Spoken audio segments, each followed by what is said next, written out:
I gotta do my little clapper. Makes editing easier later. 3 weeks ago, I did not know that Matt Barron existed, but now I feel a little bit like let's see, be a little bit like Danny DeVito in Twins, where I found my long lost brother. Except in this case, instead of being Arnold Schwarzenegger, my long lost brother is Crocodile Dundee. So, Matt, I'm so glad to have you. How was that for an introduction? That's great. Crocodile Dundee is a wonderful compliment, entirely inappropriate, but I love it. Well, it just betrays my ignorance as an American, right? That I just jumped to that. Well, I wanted to give an introduction to those who do not know who you are, and to tell a little bit of the story of how I found you. I wanted to point out this article. Sure. So I somehow stumbled on this article, and Matt has written this article. It's called, and I've got a nice little banner I need to pull up in case people want to read it. This is where you go to read it. So what's the deal with the Antichrist? Confronting evil in sci-fi and fantasy.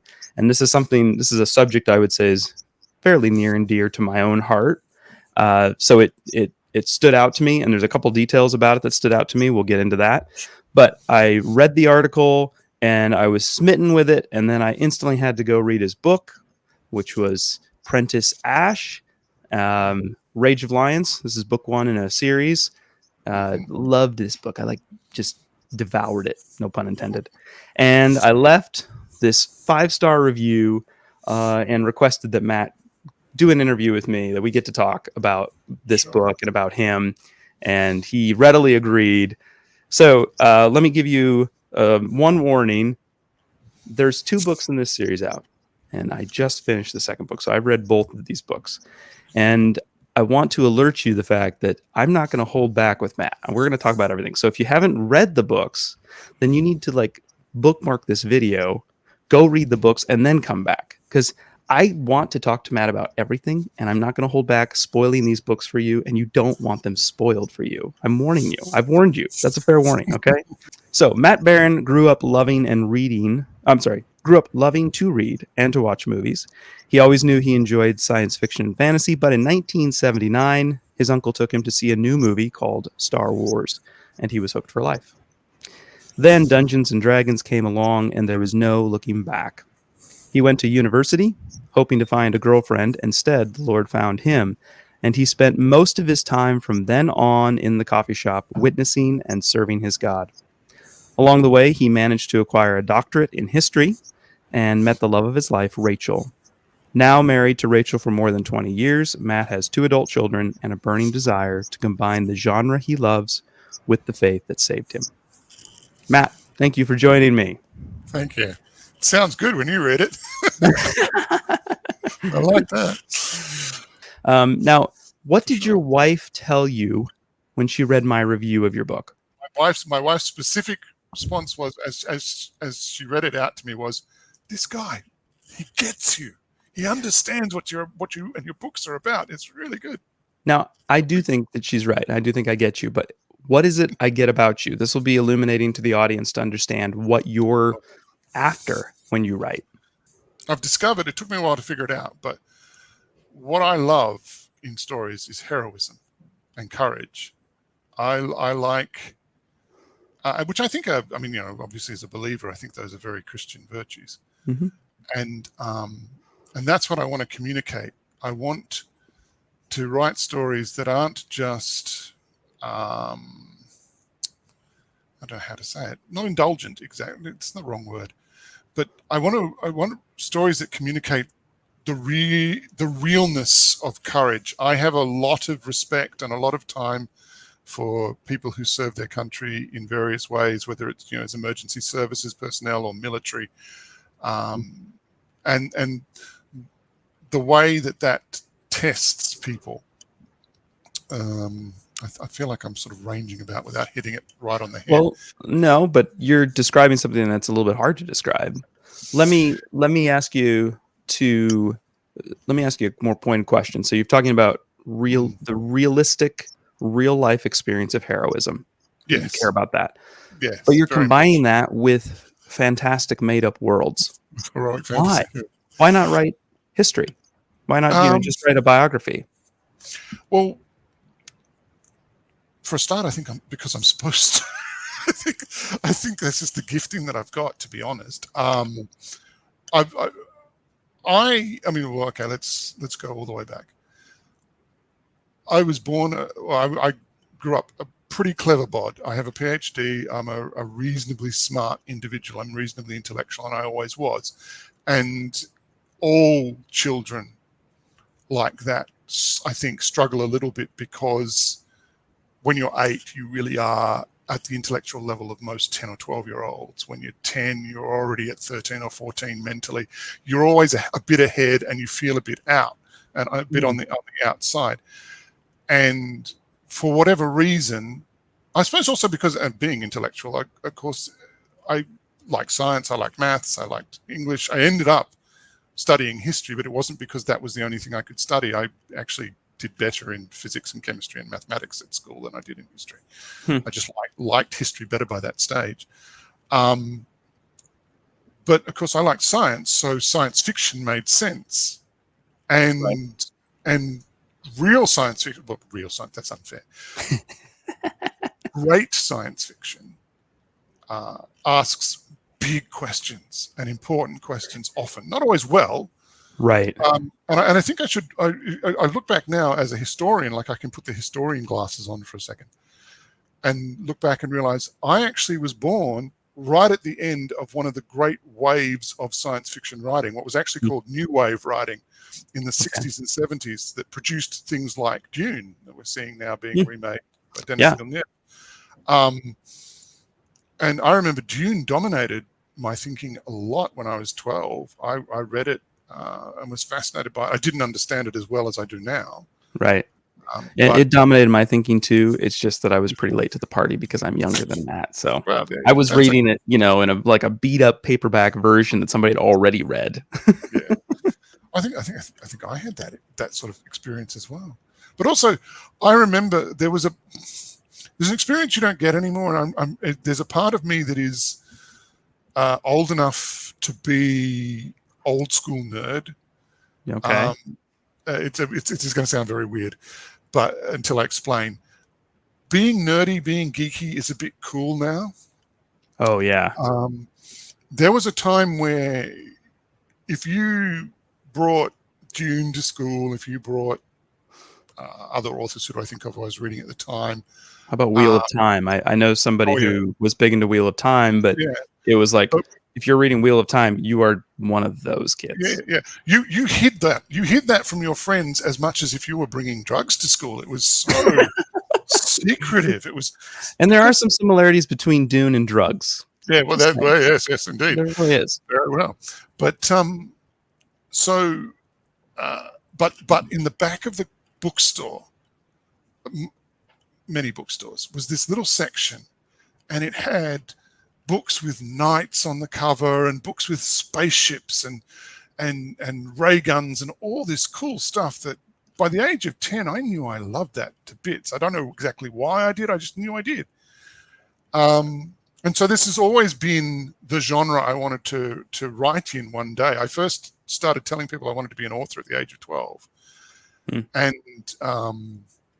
how's that for a long, slow process? I'm getting published at 52. Well, at the age of 12, I was telling people I was going to be a filmmaker. Oh, good on you. Well so I get that sense of like when you're young, you have a vision for, where you want to go. When it clicks. So I've always loved the genre, and I've always felt it easiest to write in that genre. I discovered other things that I enjoy, like as an adult, as a young man, people will buy, you say, I like to read, so people will buy you spy novels and they'll buy you action adventure novels and stuff, and you read those and they're good.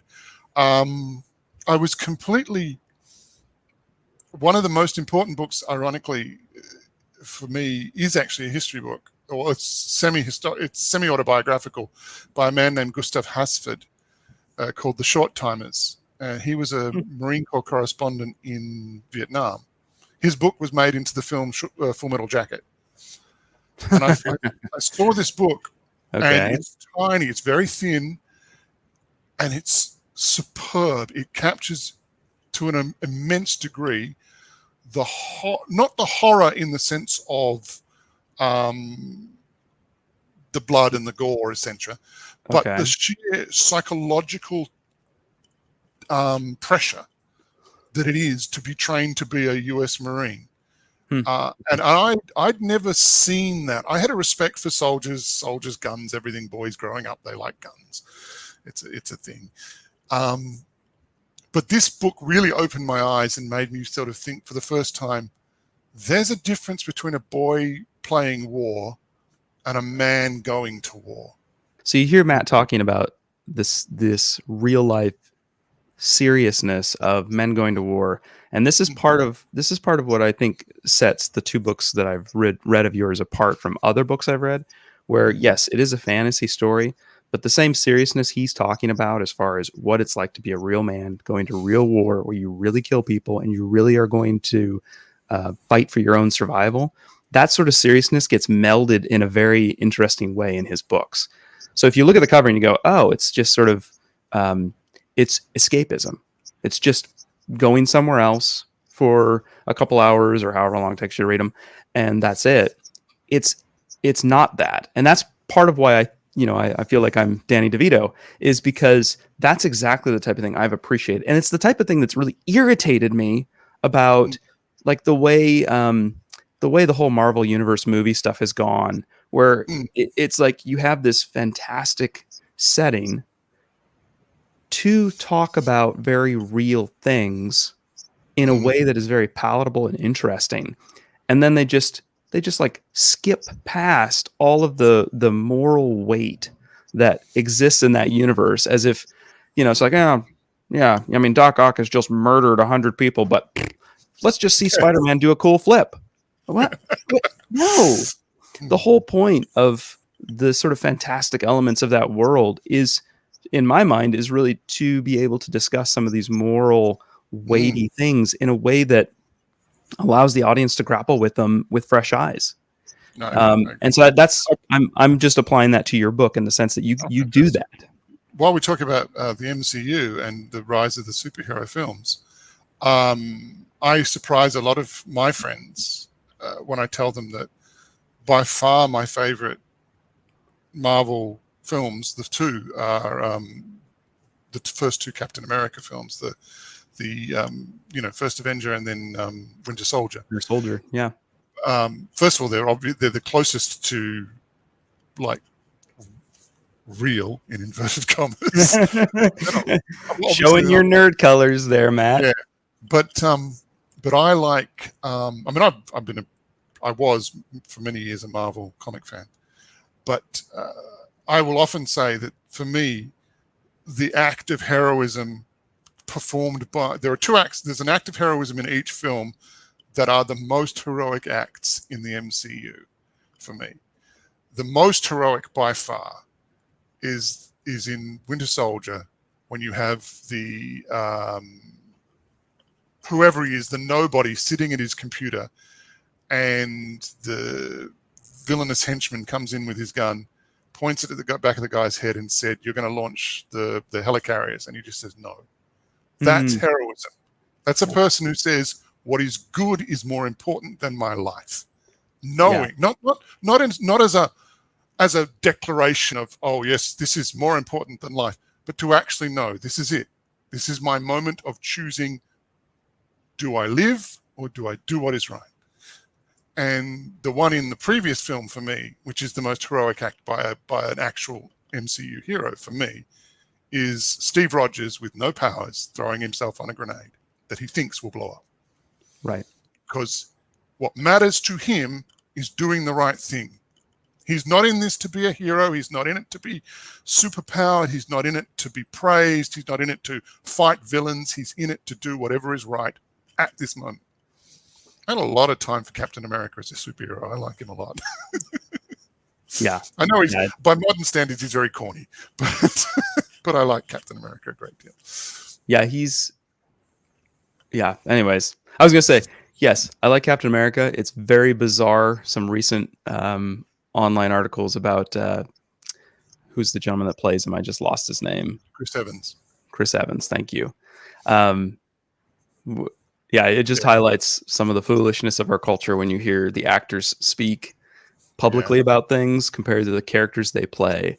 And I think it kind of points to even our heart's desire as unfiltered audience members, no matter what your background is or even what you believe about reality, what you believe about God, what you believe about any of that. If I sit your butt in a dark theater in front of a screen and show you that act of heroism, you're moved by it. Yes. And it doesn't. You should be. I guess you could be dead into it, but I think when people are in the dark movie theater, they are sort of just taking it in. I mean, I know for me generally, right? It's sort of an unfiltered experience. I'm a little older now and a little more jaded. So sometimes I go and sit down and I go, "Oh no, this is stupid." But if the movie does its job well, you're swept up into that story, and in those moments of heroism, you're moved by them. Exactly. So let me ask you, when I was emailing back and forth, and I was asking you, so hey, what do you want me to ask you about? What are the good questions? You first, you're like, oh, anything, and then you're like, but, and and you didn't exactly give me a question to ask, so I'm going to ask, what was the question I should be asking here, basically? But you said, I have noticed that my love of fantasy comes from before a lot of the current trends. What are you talking about? Okay. My love of fantasy predates anything in movies. Like it's back when I was first getting into fantasy, heroic fiction, etc. So we're talking about 1981, 82, 83. I discovered Little baby. I'm impressed you're alive. I thought you were younger. So I found a lot of these authors, started reading them. People whose names are not well known now at all: Paul Anderson, Michael Moorcock, L. Sprague de Camp. Yeah, I'm shaking my head, but I actually have no idea who you're talking about. That's okay. But these guys created characters that the authors who are now popular knew. So, so this is sort of like talking about, oh, I love C.S. Lewis, but C.S. Lewis loved George MacDonald. Yes, that kind of that's parallel. That's what you're kind of talking about. Yeah, it's like people who say, I came from the time when if you were going to call yourself a fantasy fan, you had to have read Tolkien because all fantasy fans read Tolkien. And if you hadn't read Tolkien, you weren't a real fantasy fan, supposedly. Right. But actually, I agree with that statement. I mean, there wouldn't be a fantasy section in a bookstore without Tolkien. To a certain degree, you're quite right. I mean, it might still be, that fiction might still be around, but it wouldn't. I don't think it would have its own section. Not quite the same impact, no. But before a lot of before a lot of the ability of the technology to visualize it for us, Game of Thrones, for example, which my wife and I started watching because we had read the books, but then couldn't persevere because we found we were fast forwarding through about 10 to 15 minutes an episode just to get past the gratuitous nudity and sexuality that, okay, I know what they were trying to communicate, but I don't need that. I have a friend who is not a believing Christian like my wife and I are. But even he said, look, if I wanted that, I'd go and find pornography. I don't need that in my story. But you can see a dragon now on screen and it's plausible. It's fantastic. But when we were kids, when I started reading, it wasn't there. So it had to be in your mind. And that, my understanding goes back that far, and it goes back to a time when no one had role played, almost. Role playing had just come along. Right. So there are a lot of the authors now have grown up, and their understanding of fantasy is built out of Dungeons and Dragons. It's built out of role-playing games.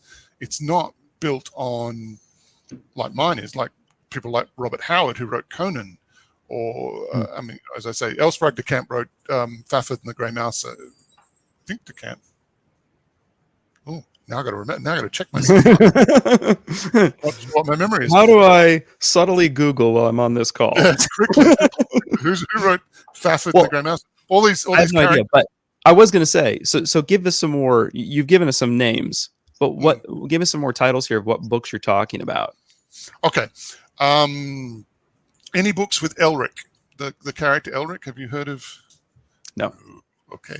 Okay, give me another example. Let's go quickly. Who are we talking? Well, Robert Howard wrote Conan. I mean, Okay, well, and I'm not asking for you to quiz me, because you're going to become sorely disappointed if you quiz me. What I'm asking for is, I know what's going to happen for myself and probably for other people viewing this later, and that is that they're going to go, "Oh, I'd like to read some of those." Okay, cool. So that's what I'm asking for. What you want to do? I mean, for me, my inspiration goes back as far as I said, Robert Howard, who was around with H.P. Lovecraft in the pulp era. He's writing that era, along with Edgar Rice Burroughs, who the Martian books of what do you call Mars, and which I have read some of those, and those are a lot of fun. They're great. I mean, by modern standards, they're kind of like, oh, you know. I mean, first of all, the racism can be really very hard to accept. It's a real shock to be confronted with. Trigger warning. Yeah, it's horrible. But great stuff and imaginative, and long before. See, nowadays when a person writes, like when I write a heroic fantasy novel, I've got hundreds of examples to draw from to say to myself, oh, okay, I want it to be more like this and less like that. But isn't that a negative? Doesn't that mean now that we're all kind of getting into ruts and we just can't escape them? Yeah. That's why I keep talking. Whenever I get a chance to talk, I talk to people about stuff that isn't read very often anymore. That's why I say my ideas go back further. It's not that there are no good writers today, not by a long shot. There are a myriad of fantastic writers, but if you want to be a great writer, I think we need to see that there's a difference between the world building of Tolkien and the world building of Frank Herbert writing Dune, compared to the world building of George Martin writing Westeros and Game of Thrones. It's what do you call it? Song of Ice and Fire is the books. Okay. Fantastic. Okay, so let me move you on to the next thing. And I think in some ways we've covered this a little bit, but what are you trying to achieve in your storytelling then? I suppose the simplest way to overview it is, I read George Martin's Song of Ice and Fire books, and being a historian, it didn't take me long to realize, oh, hang on a minute, this is the English War of the Roses, the famous Civil War from the late medieval period, would you call it? Early medieval? Oh, yeah. I think you got it. But essentially, it's the war between, in history, it's the war between York and Lancaster. Well, of course, that's Stark and Lannister in Song of Ice and Fire. Okay. And so I thought, so when I realized that, I thought, well, that's a really clever idea to basically do a fantasy version of a historical war. And then, you mess with it as you like. And at the same time, I sort of discovered this period of history that I knew very little about, which was the 30 Years' War in European history, which is essentially the war that's prompted and fueled by the Protestant Reformation. You have a situation in Europe where the Catholic Church has come to dominate in ways that it really shouldn't have, in both politically and socially. Okay. And Protestantism offers a group of Protestant princes an opportunity in northern Germany to essentially break away, and that sets off a series of wars, what is called the 30 Years' War, but involves independent social groups or new Christian groups who are following their own understanding. And all the while that this is going on, the Ottoman Empire, I think it's the Ottomans at this point still. Anyway, whoever's ruling Turkey at this point is threatening the east of Europe. They come up I'm going to say Danube, but I know I'm wrong. Whichever the big river is that goes it goes all the way through the Balkans and into Austria. Right. That one, yes. Yeah. And in the midst of all that, the little boy in me who loves military technology and has always been fascinated by swords and guns and weapons and whatever, love the fact that this was the period where knights are historically starting to be forced off the battlefield, and the professional soldier is coming along and firearms are also coming into the battlefield. And so all of that, basically, Rage of Lions is my fantasy 30 Years War. It's got the reformation of a Christian faith. It's got changes in technology and warfare, and it's got an invasion, a collapsing single nation, or almost single nation, with a foreign invader that has an utterly different religious perspective. If that isn't a tantalizing pitch for his book, then you must not be listening, because that really very much nails some of the vibes I got as I read it. So for one thing, and maybe I'm probably jumping ahead on my questions, but let's talk about this part because you sort of touched on it.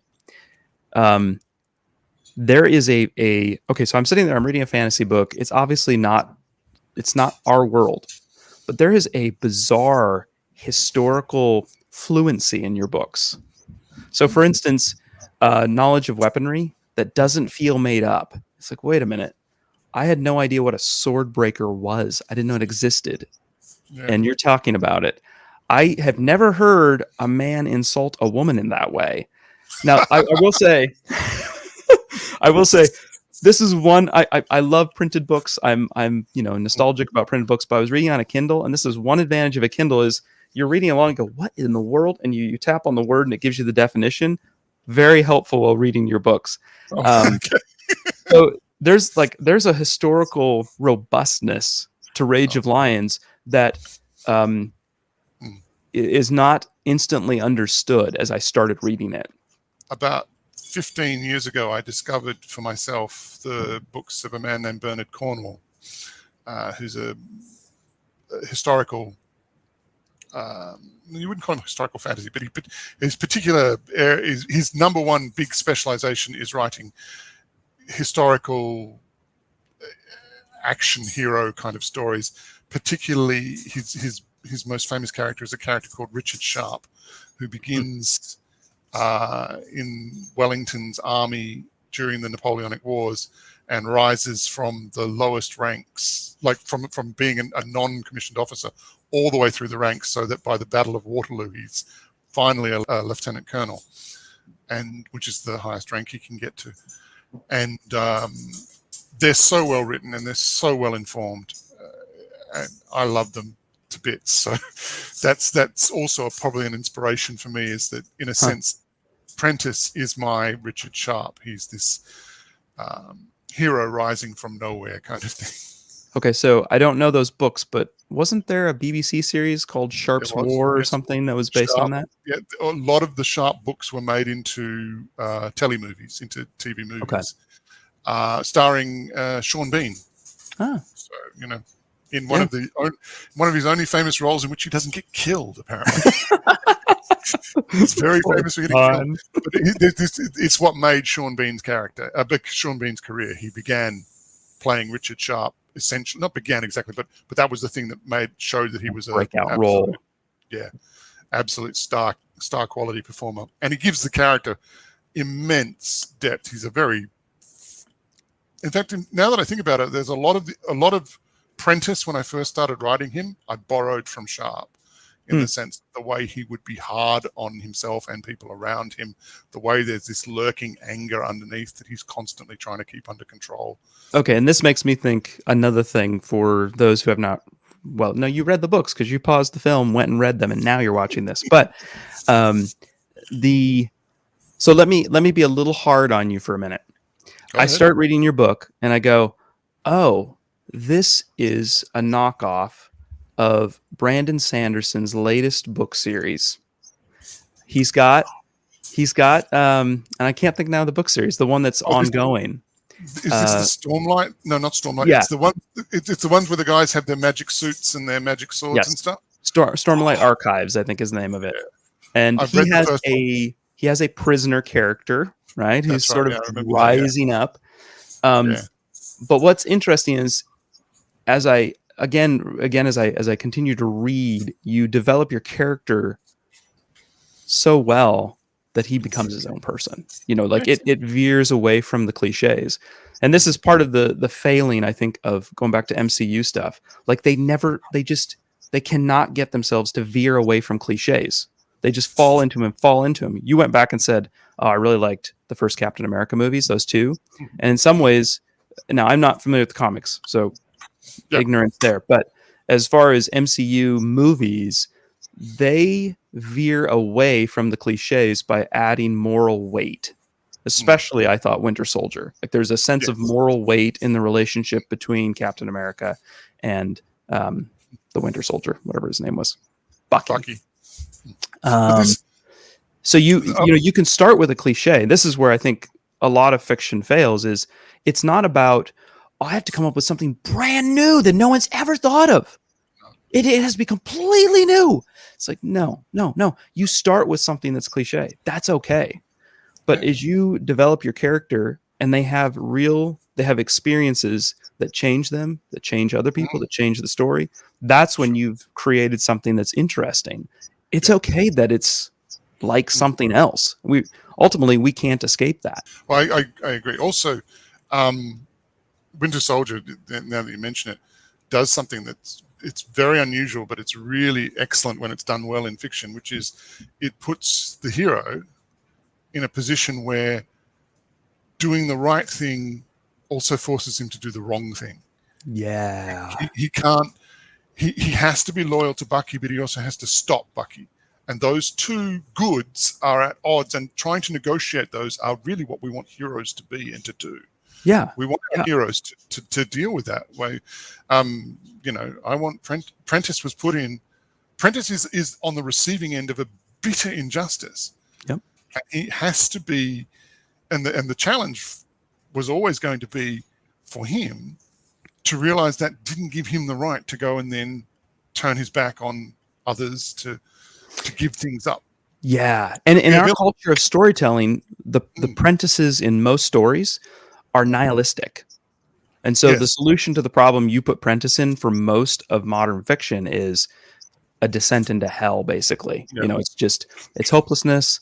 And so you end up with lots of heroes, quote unquote, who they turn inward, they don't care about people. And I think some of those films, now I haven't actually seen this film, but I'm going to criticize it. That's where you end up with sort of like the John Wick movies, where it's like, screw the world. I'm super powerful and I'm just going to shoot everyone in the head. And then the audience are supposed to somehow enjoy that violence porn and find it satisfying, when really it's just a descent into hell. It's just nihilism and hopelessness. Yeah, there's certainly an element of that. I must agree. But you don't do that. I mean, Prentice is part of that pushing of he's in a position of, especially when I think about his relationship. For some reason, whenever I get on these calls, I lose everybody's name. So I just read these books, but Amelia, the Duchess, Duchess Amelia. Duchess Amelia creates this force between. He can't quite just go nihilistic and escape and give up. No. Because of her. And she's sort of the good that makes him have to keep fighting and not give up and be nihilistic. If she wasn't in the stories, it would almost not make sense that he keeps going. No, I agree. Give up, just punch Liam in the face or stab him in the gut and die. Like, let that be the end. Yeah, it's okay. You do a good job of building those two forces, which makes me think, going back to Spider-Man, I remember some years ago hearing Stan Lee talking about wanting to set up exactly what you're talking about, where you put the hero in a situation where there's a bomb ticking on this side of the city and his grandma's dying on that side of the city. He's got to make a choice. Let grandma die, let a bunch of civilians die. And Prentice Ash does a good job of putting that character in that vice grip of hard decisions. Love it. Well, thank you. That's the kinds of things. This is supposed to be an interview, not just me selling your books, but... Oh, go ahead. Sell my books. I don't know. yeah, exactly. Just keep going. Just keep talking. Okay, let's talk about violence. Okay, so this is something else that sets your book apart from... not only... I mean, it sets your book apart from secular fiction that I've read. Well, let me say secular storytelling. that I've read in modern times and Christian storytelling, and that is violence is always bad. Mm. It is bad. And a good guy never, there's the You don't want famous repeated line in some of these modern movies, which is like, don't do it. Don't do it, hero, or you'll become like them. Yeah. Right. And so you end up with these idiotic moments at the end of the last Spider-Man movie where one Spider-Man is stopping another Spider-Man from exacting justice because you'll become like him. And then that Spider-Man gets stabbed in the back by the Green Goblin. Yeah. Oh, this is stupid. It doesn't make sense. Your story proves that it doesn't make sense, but you adhere to this idea that all violence is bad, and the hero is only ever going to incarcerate the bad guy. He would never actually kill the bad guy who's murdering civilians to stop him. I think I might have jumped off the couch. I was so excited when Amelia stood there and commanded her soldiers to slit Dugan's throat. Yep. Oh, I love that. I love that. It's like, for me also, that's a historical point. That's absolutely what would happen. The timing is one of the things that one of the reviewers on Amazon sort of said, this is a much more violent world than ours. And I thought, no, you don't know your history. We're talking about modern people, Matt. I mean, how much violence have I seen in my life? Well, exactly. How far back do you have to go to find children being taken to public executions?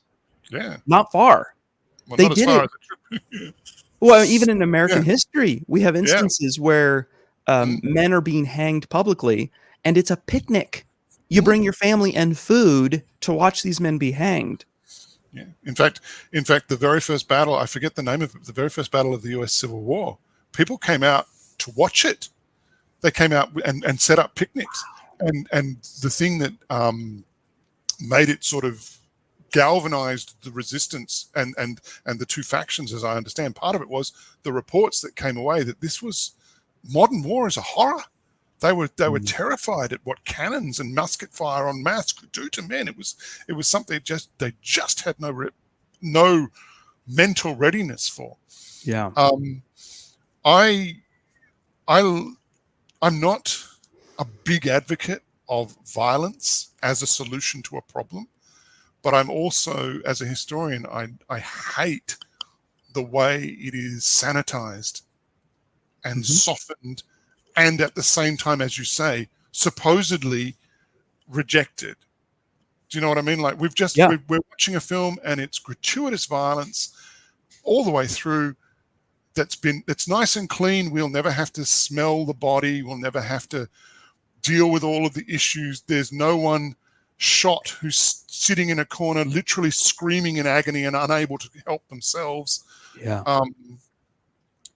All of that's going on quite nice and neatly for us. And then as you say, it's like, oh no, can't, you mustn't be like them. Too late. The hero is already like that. Yeah. And it makes me think of Harry Potter. This was a failing of J.K. Rowling in my mind, which was the particular curses that the good guys never use, right? Excruciato, and I don't remember, there was other ones that were like to kill and killing curses, but the it's not that the good guys should just go willy-nilly killing people or torturing them. I'm not saying that, but it was the weird assumption on her part that was never explained that the good guys would never use those. I particularly want the violence to be, I mean, there is violence, it's about war, but I wanted it to be consequential. Yes. That's one of the reasons why one of the few kinds of magic I have to have in the stories is healing. Because the truth of the matter is, as you say, we live in this sanitized world. Heroes get shot in movies and walk away. No one points out, you could be in physiotherapy for the next 10 years from an ordinary wound, a simple flesh wound. It could be extremely dangerous.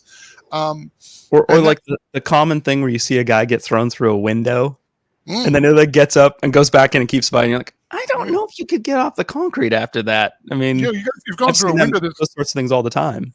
Yeah, plate glass can literally cut you so badly you will bleed to death before you even know you're bleeding. There's horror in now, and I don't want to be gratuitous about that. I don't want to dwell on that. There's no horror porn. There's no No, and that's maybe that's where I'm going awry, is to make it sound like we're reveling in it. I think what no. we're doing is you, as you write, are creating a moral weight to the world, real consequences for real actions, and that Yes. actually makes it a little scarier. It makes it more like our life, the world we live in. To go, wait a That's minute, the aim. if you get stabbed, you are probably going to die. Even if you survive the stabbing, the infection could kill you. Right. So these are serious issues. For me, the thing that actually inspires me about this is the difference between a well-written. This is going to sound like it's coming out of left field, but a well-written female character in fantasy and a badly written one. Oh, go there, Matt. Go there. Do it. Now, here's the distinction for me. And not everyone, they don't all have to be as serious as my books are. But Sure. I get very tired of the female hero who's heroic because all the men around her are made of spun glass. Because they break down in tears the moment that the 112-pound 18-year-old slaps them in the face. There's Sarah J Maas has a series of books. She's an excellent writer. She wrote, and she was published, as I understand, her first work was published when she was like 16 or 17 years old. So she's a very talented young lady. I mean, she's obviously closer to 30, I guess. My wife loves her books because they're very escapist, but they center around this girl assassin. And I tried to read them, and I stopped about chapter 3 because the girl assassin puts the king's champion on his backside. And the king's champion sits there all shocked and horrified. Oh, wow, you really are powerful after all. I'm intimidated. And I thought, he's king's champion. He's had to fight every day of his life, and he's the best that this government can create to guard the king. He would get up immediately. He would hit again and again and again. You want to beat this guy up? You want to intimidate this guy? You'd have to put him in hospital. You'd have to put him, knock him unconscious.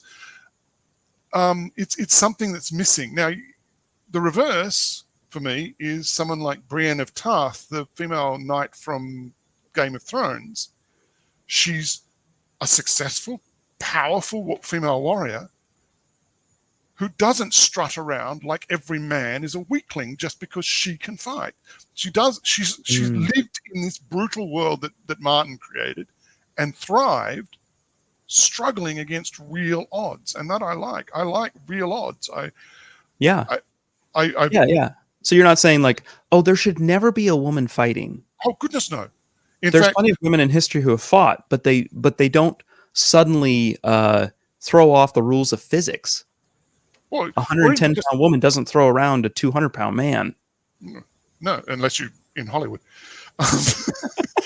But as you would know, I mean, if we've given the spoiler warning, then people who've read Rats of Dweltford know I have no problem with a very competent female fighter. Yeah. No, you absolutely don't. But she's fighting. So Cutter is fighting in a way that makes sense for a woman of her size. So she is fighting to a strength of agility, not to a strength of somehow this little tiny 90-pound woman, flips a 250-pound man over her back and carries him out. Yeah, Cutter's going for your tendons. She's going for the back of your knees. She's going to hurt you. She knows she's got no ability to stand up, particularly and doubly and triply so in a world where people can be armored. Once you put armor on a body, that's a very strong, very heavy body. You are not going to muck that about. Yeah. Silly. You better be absolutely ruthless. You can't play with a knight. Yeah. You've got to, I mean, it's one of the things that gets lost, I think. Also, I mean, for the sake of movies, it's okay. Every now and then you can get a historical example of someone who, as an adult, picks up a weapon, learns it, and becomes a very competent warrior. But they're very rare. Most knights have, as I think might be mentioned in the book, I know it comes up in one of my books, in one of the series, someone points out, most knights got their first practice sword before they were 8, or they're 5 or 6. Yeah. They've been you talk about that. Yeah, waving a sword around all their lives. You look at, in history, you look at samurai, you look at knights. These guys lived in a world like the best parallel I can come up with is you're talking about Olympic athletes at hand-to-hand fighting. You're talking about men who, if they were living in our world now, are men, and a few women who are, they would be UFC champions. They would be heavyweight champions. These are people who fought in a world where you get it wrong, you get hurt, and you get infected, and you die. So the guys who are successful champions, characters like Sir Caron Ironworth, the prince's champion in Apprentice Ash. These guys are exceptional. They're absolutely out of this world. They should be like Usain Bolt is to a runner, or like Michael Jordan was to basketball.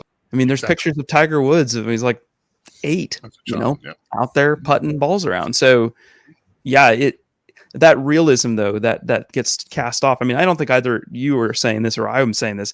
It's not like there's no place for stories where you just say, they picked up the bow 3 scenes ago and now they're shooting people through the eye socket. Yeah. It's okay. It's okay. Yeah. That's okay to have stories where you break those rules. Yeah. It's just that now we're in a place where those rules are being broken constantly, and they're being broken, if we're quite honest, they're being broken in the name of some politically correct agenda. Well, right? Okay, there is a element of that, yes. Okay. So that's why women are all go there first, but okay, we'll go with that. I'm in America. I think we're past the point of not being some sort of agenda behind most of these decisions in storytelling now. It's not even that. I mean, a lot of it is shorthanded, like in the sense that the writers have gone to the shorthand. But there is also an element. This is one of the reasons why to go back, and not to sound like an old man who's a bit of a snob, even though I am. I'll go ahead and sound like the old man that's a snob. But this is why I would encourage anyone who wants to be a writer in science fiction and fantasy now, go back to Howard, go back to Edgar Rice Burroughs, go back to Frank Herbert, all these science fiction writers, Harry Harrison, people who were great in their day a long time ago, because what we've got now is our pulp fiction equivalent is really like a photocopy of a photocopy of a photocopy. It started to get a little bit rough. It's so more than just a little bit rough. It started to get quite blurred. We've got too many people who think sword fights are about wailing on someone till their hit point bar reaches 0. When you can win like it doesn't, and as I say, it doesn't have to be like mine. I like to go fairly realistic. In fact, I like to go almost extremely realistic. Yes. You mentioned earlier the Brandon Sanderson book that Prentice is very similar to, the Stormlight Archive. And I know the character you met when you're talking about when he wrote, when I read that book, I thought to myself, oh gosh, this sounds very like Prentice in a lot of ways. But then I looked at him and I thought, oh, yuck, because he's supposed to be, okay, I get it. He's this convict slave who's now going to work his way back up from the bottom. Right. But he's got the energy of Superman.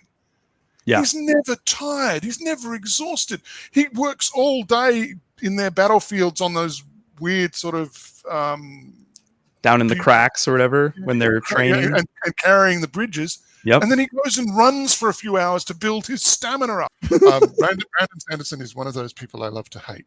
The first time I heard of Brandon Sanderson, he was taking over finishing Robert Jordan's Wheel of Time.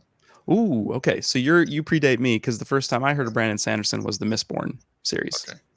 But he took over, and now this is unfair. I understand I'm being unfair when I say this, because apparently he had some success beforehand. But right. I thought to myself, talk about stepping into an instant fan base. You only have to do a job that Robert Jordan's fans like, and suddenly everyone that liked Robert Jordan likes you. And I would look at the opposite way, though, Matt. Yeah.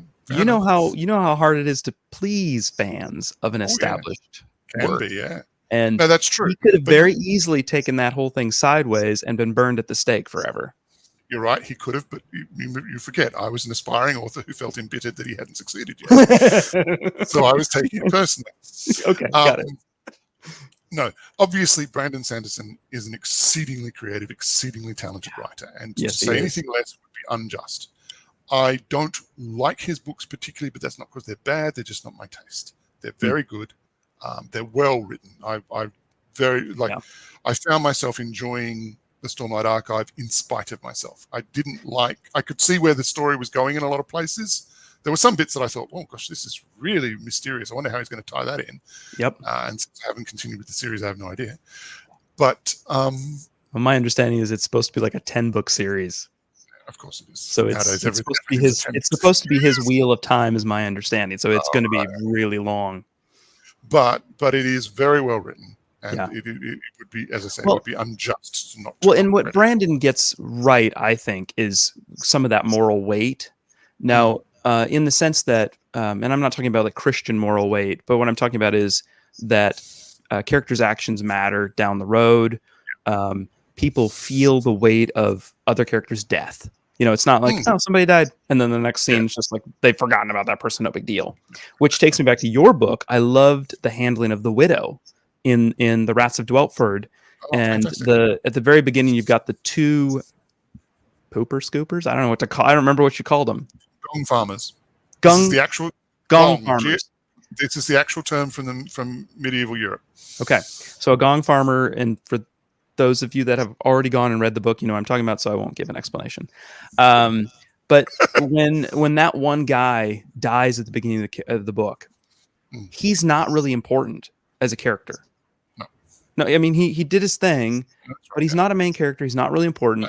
His death matters, even though he's not an important character. And that's another thing that resonates with me, because going back to your example of the character in the Captain America movie, you know, who gets the gun pointed at his head and, you know, launch him. No, you know, that's where you take a minor character and you show that they matter. Brandon does that well, I think. I mean, it may not maybe the minor character, but just having that moral weight of people matter. They're not just garbage. No, he does, but he also gives you, he has that skill of characterization that is, it's not just, many characters are cutouts, but he'll give you two or three truly minor characters. They might only appear in 3 chapters, but they've got a distinction so that you can pick them out in your memory and you think to yourself, no, that's a real person. That's a person with tastes and desires and whatever. Yeah. Did you read the Mistborn series? No. I mean, there's a character in that series that resonates in the way that you're talking, where he's minor and he's almost tragic, you know, because he's the one that ends up basically going over to the dark side in order to be a spy for the good side, you know, and he's very minor character, but you have that, you know, as a reader, you have that resonance of, oh, he matters, even though in a story sense, he doesn't matter a lot. Yeah. Well, but this is, I mean, for me, a couple of indicators through my experience. One, when I realized with Anne Frank's Diary of a Girl, you know, the famous novel based actually the diary of the poor young woman who died in a death camp. She died within a month of her camp being liberated. And when we hear stories of people who survived, and a lot of the stories of things like what it was like in a concentration camp or whatever, we hear the survivor stories, and we forget that 2 days beforehand, before the soldiers liberated the camp, before the Allies got there were people who had all of her experiences and they died. Yeah. The fact that they're just bodies now doesn't mean that they weren't going through every part of that. It's the power of Eric Remarque's book, All Quiet on the Western Front. He introduces this group of friends who have been allies, and they're veterans. When you first meet them, they've already served on the Western Front for almost a year, I think, by that point.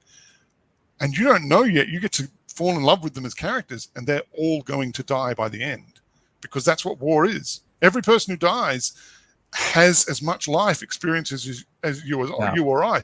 Every person we pass on the street, they've got thoughts and hopes and dreams and whatever. To us, they're just body on the street. But they have their version of life. And I think you're right. I think that one of the best forms of writing are the ones which when you can capture that, just because in passing you notice. I like to have moments where things are happening because things would have been happening whether my character showed up or not. I like one that occurs to me right now. One of my favorite little bits. It's an absolute nothing. Is when at one point in Rats, Prentice and Sir Gant go looking for Turley, and they find Turley at the back of an inn with a bunch of other servants having to labour to restack a whole bunch of stores so that they don't watch on the ground. Right. Because Turley sounded off at his boss, at the head steward. And it's just natural that before Prentice arrived, they wouldn't all just be sitting on their backsides doing nothing. Yeah. They'd have had, Turley would have still been Turley. He would have still been the smart mouth who gets himself into trouble. The stewards would have been talking about stores and wine barrels and water barrels and things like this. So I like that a lot. That's a feature of story writing that I think is really, when it's done well, and I hope to well, and it makes the whole thing feel lived in, and it also accomplishes something else that I think can't go too long without talking about Star Wars, at least the original film. Star Wars, in some ways we look back at Star Wars with more nostalgia than it deserves. I love Star Wars, but I'm just saying it's not necessarily like the greatest work of film. However, what it accomplished I would say probably more by accident than George Lucas intended, it accomplished that sense that the world extended beyond the edges of the frame. Yes. That wait a minute, there's a whole world out here. Tolkien also accomplishes this, but with a lot more perfectionism and discipline. Tolkien loved the world itself. Right. And so the scene you're describing, it sort of accomplishes that too, where it's like, wait a minute, there's a whole city teeming with people doing things. Yeah. And that's hard to accomplish. I don't think all authors accomplish that very well. You read a book sometimes or watch a movie and it's like all that matters in this world is happening on the screen or on the page, and there's nothing outside of the border of the frame. Part of the problem, I think, for people who have learned a lot of their fantasy through modern computer role-playing games. Basically, nothing happens until your character shows up. Everything. Yeah. The best games are the ones that give you that feeling that there are characters who are doing so. It's a great challenge for a game designer, I know. Yeah. I think you're being a little bit unfair on George Lucas and Star Wars because of two things. One, I have the great joy of knowing what it was before Star Wars. I was there. I mean, I was old. Okay. I'm old enough. I went through the Star Wars Mania, the original. I know what the lines were like, and I know the gap that he opened up immediately with his world building and with his set design, costuming, all of it. I'm certain it was intended to a degree more than people who don't know the story might know. It was intentional, and it really is exactly as you say. It's a quantum leap in filmmaking. It's if anyone's interested, go and grab either Damnation Alley or Battle Beyond the Stars. Now, Battle Beyond the Stars is a sci-fi knockoff that was made sort of within 2 years of Star Wars. It was only got made because Star Wars was made, and it's a remake of the Magnificent Seven in space. It's Magnificent Seven in space. Okay. It's awful in every respect. It's awful. Fun for people who have that kind of nostalgia, but awful. And Damnation Alley is written by Roger Zelazny, the American science fiction writer, the original story that it's based on. And this is a movie version. Damnation Alley was made by the same studio as Star Wars, the same year as Star Wars, for the same budget. And it looks like it's 20 years older as a film. It looks bad. In comparison, it's tragic. The effects are poor. The sets are awful. And it's no fault of anyone at the time. It's literally just that moment that like Lucas, as you say, created his lived-in world. He created, at every point, it just was different to anything we'd seen before. This is where me and my brother are going to have an argument now. Our first Okay. one. No, I can't agree with you. And here's why I don't agree with you. I do agree with you that he accomplished it. George Lucas accomplished what we both agree on, which is that sense of a lived-in world and whatnot. I don't think he did it. Okay. I think it was a lightning in the bottle moment, because you think about the special effects guys that worked on that were inventing things that had never been done before. Oh, yeah. That's not George Lucas. That's them. That's but that's his Dykstra. company. That's ILM. He founded Industrial Light and Magic for that purpose. Okay.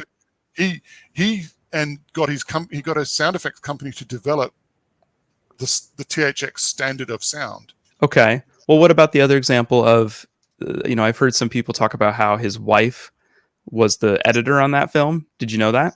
They're divorced now, but his then wife edited Star Wars. And there's been some arguments that she pretty much she should have a lot more credit for how good of a film it was.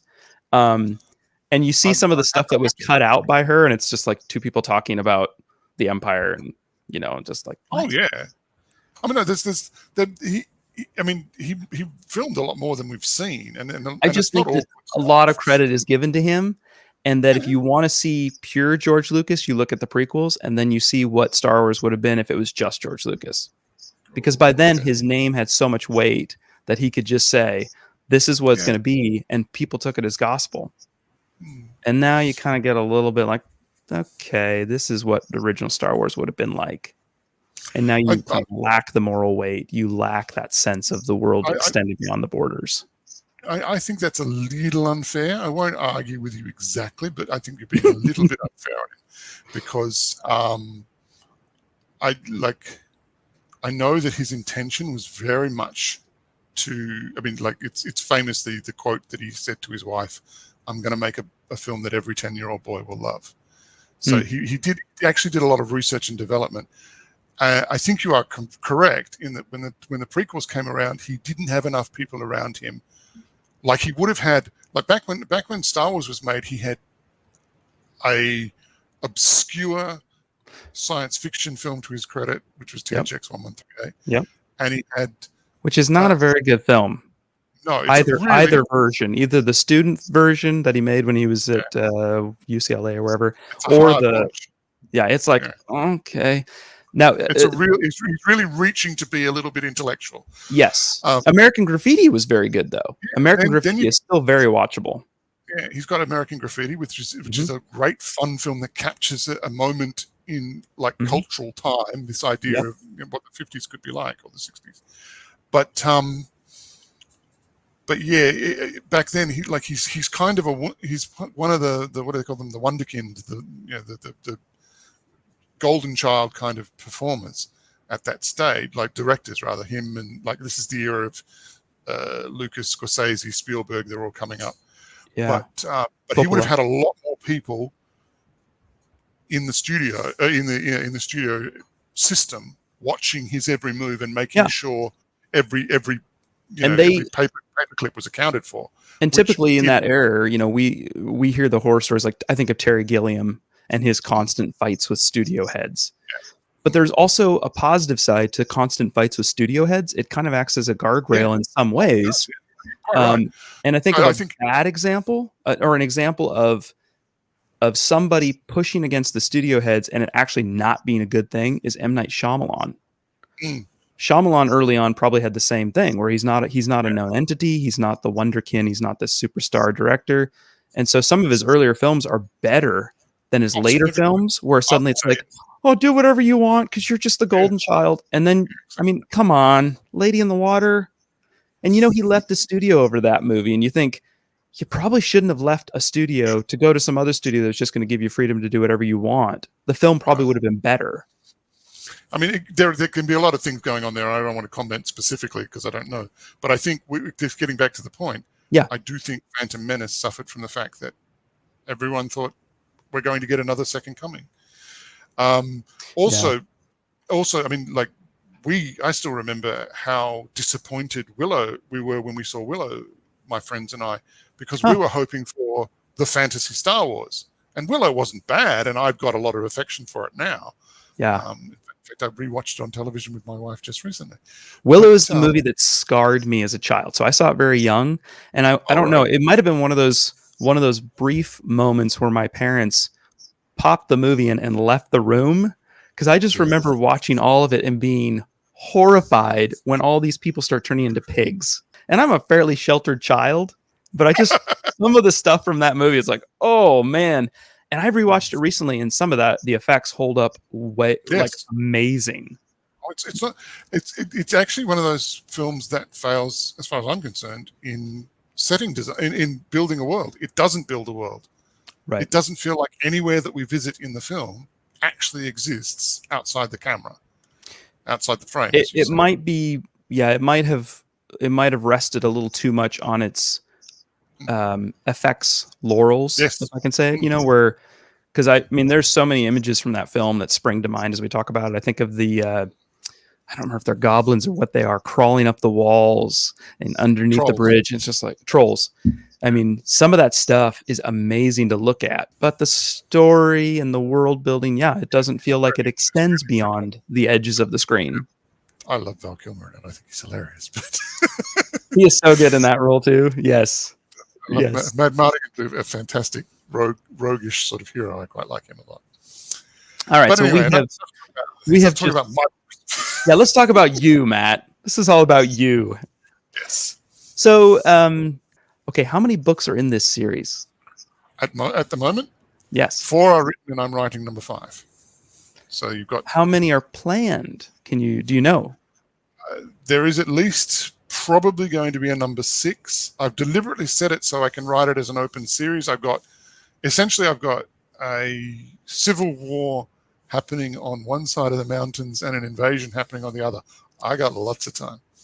Also, like at the moment, I'm mentally committed to writing up to book 6 for this series. Okay, so you've talked pretty broadly though, as far as the world, but when it comes to like Prentice and Amelia, how much of the story in your mind is nailed down at this point, beyond even the planned book 6? Like, do you have a sense for where they're going to be in book 7?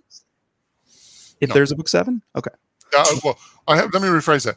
Do I know how they die, or sorry, where they're going to check out?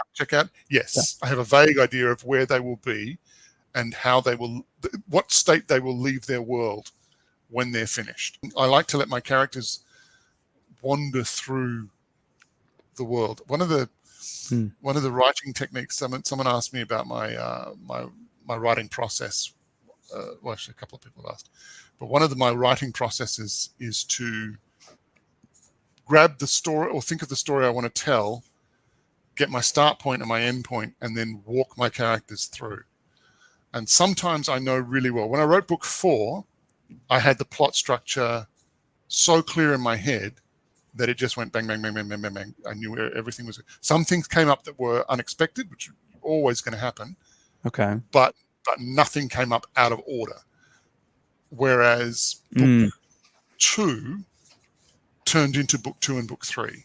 What I thought I was going to write as book 2 had to be split, because I'd started writing and I got about 100,000 words in, and I thought, no, some of this stuff has to go off and be elsewhere. So that can happen as well. Yeah. I have a lot of history to draw on. I'm very pleased. Again, talking, just grabbing influences here, there, and everywhere. I've got them all over the shop. Finally, my son has shown an interest in Babylon 5, which was, I don't know if you know Babylon 5 at all. Okay, so I know it, but I've never watched any of it. And I know there's like 2 versions, right? There's the 70s TV show version, isn't there? And then there's like a more modern. No? You're confused with something else. I'm confused. Babylon 5 I'm confusing with Battlestar Galactica. Never mind. Yeah, that's right. Now, Babylon 5 is a TV series that was written by J Maas, who's probably more famous now for writing comic books, which he pitched to Paramount. Paramount sat on it for a year, and then said no, and within a year released Deep Space Nine. He sued and won. Well, actually, was settled out of court, because Deep Space Nine is essentially Babylon 5. It's a space station that's used as a meeting place for races who have just finished a war, and now are trying to forge peace. Okay. And an ancient enemy comes up. Anyway. Yeah. And we can imagine why a studio executive would want to hold on to an idea they could tie into an existing franchise and make money on. But Babylon 5 is a fantastic place for writers well, hold on a to go second. So how did he go from having his story Bible lifted to actually making the show? Oh, he persuaded a smaller network, I forget who they were, to back it. Okay. In the meantime, he sold it elsewhere while they'd sat on it. Got it. And so he made it. And when you watch it, when you first watch it, particularly first season, you go to it and visually you look at it and you think, my goodness, this is just cheap plastic, bad Star Trek. But you give it time, and the fact that it has some of the best TV performances science fiction TV's ever seen in terms of acting. And he's got 4 major interstellar races who are working together, or who are sort of negotiating, a bit like at the human Klingon Vulcan level. Yep. He's got a whole bunch of other races that are underneath trying to come up at the same time. So they're at the level of not quite there, but they're negotiating their way forward, a bit like, say, the way the Third World tried to sort of say to the Soviets and to the West during the Cold War, hang on, we're out here too, and we don't want to be part of your conflict. Right. And then he overlaid all of that with a bunch of ancient races who had a whole nother history that they were playing out, and the younger races are about to get caught up in, not realizing that's what's happening. Huh. And so he's got all of these layers, all of these settings. He gave every major character backstory, characters they hated, characters they loved. And then he did the very wise thing and never bothered to tell you until it was important to the story. And so you had characters who in season 1 are almost like the joke character. They're comic relief almost. They're so funny. Yeah. And by season 4, they have matured, and you found out who they are, and you found out why they hide from responsibility. And they are so powerful when they have their moment, like the best, their concluding story beats kind of thing. Yeah. You're halfway between cheering and in tears. So that inspires the heck out of me. This is what I want to. But it also taught me have a big setup so that you can play, because he had a five-year story arc that he got forced to cut down to 4 because of studio issues. Right. So he just dropped something. He knew he had things in place. He could pick something up, weave it in quickly, and get it running because he'd already dropped a hint and left it there, ready. The metaphor I use is like a weaver who doesn't have to tie all of the threads back in to start with. Like, do you know what I mean? Like, leave when you've got an ongoing series, leave threads loose. There's something you said here a minute earlier, and I've lost it. Oh, here we go. You're talking about Babylon 5, and the characters at the beginning are almost comedic. But Some of them are. But if you persist, right, there is a seriousness that grows in that character I'm assuming the character, I haven't seen it, but I'm assuming the characters grow, but even your affection for them grows, apparently. Oh, yeah. Yes. So an example, a touch point I have for that. This is one of the moments in J.K. Rowling's Harry Potter where I think she absolutely whales the ball out of the park. I mean, it's amazing. And that would be Snape. Okay. Snape starts off in that sense of just being sort of a little bit irritating, very one-dimensional. He's just there to be a bother to Harry, right? And I don't know that she necessarily knew where she was going, but maybe she did. But by the end of that series of books, I would say Snape is a way more interesting character than Harry is. I mean, he is, there's a depth to him and to the history and to the way that he dies. Yeah. Everything about Snape by the end of it makes you, I mean, to me, Snape is like the heart when it comes to a character that has that full dimension, like you're talking about the Babylon 5 characters. But it doesn't start out that way. At the beginning, you're like, this guy is as thick as cardboard. There's nothing to him. Yeah, but that's I mean that's good writing. Particularly if you've got a long time, is different, very different if you don't have a lot of time. Yeah, a single book, a single movie, things have got to be done. But then again, see, the funny thing is, I think this. I don't know what it is exactly, but screenwriting nowadays is so formulaic often. not to mention, and I don't mean that, I want to be careful because it's a skill and an art form, and there are people who are very, very good at it. Well, yeah, but I think I mean, we're probably going back to some of the MCU. We're going back to like some popular films where it feels a little bit like cut and paste. Yeah, but not even that. Not even that particularly. But I've submitted. I mean, I've written feature films, and I've submitted to film contests and stuff, and I've received back, because one of the ways that people who want to break into professional screenwriting is they'll do things like they'll volunteer as judges for screenwriting competitions and things like this. Okay. And I got I would send off scripts to competitions, and you'd get back notes of things like, your inciting incident must be within the first 3 pages. And I'm like, why? Because that's what you've been taught. In this case, that's what they've been taught in screenwriting school. And yeah. It's not a bad principle to follow. It's not bad to have a structure, but it's now reached the point where it's become a set of laws. And so it has to be that way. It doesn't, it works. It doesn't not work, but that doesn't mean it's the only way for a story to be structured. No, exactly. Yeah. I forget where I was going with this. How do we get onto this? We're talking about. I think a lot of writers now are learning the structure. They're not learning, like, I think my generation are probably the last group of people who would have come up and had to figure it out their own way. Okay. Like people would have said, here, go and read the classics, and if you have the skill, if you have the talent, you'll develop the skill from reading the classics. Okay. Now it's kind of like, oh, you want to be a writer? Go and do a writing course, and the writing course will give you a set of skills and a framework to work with. But if that's all you've got, that'll be like a set of laws to you. Yeah. You know, whereas if you, as you were talking about Frankenstein, we were mentioning Frankenstein before we started interviewing. Yeah.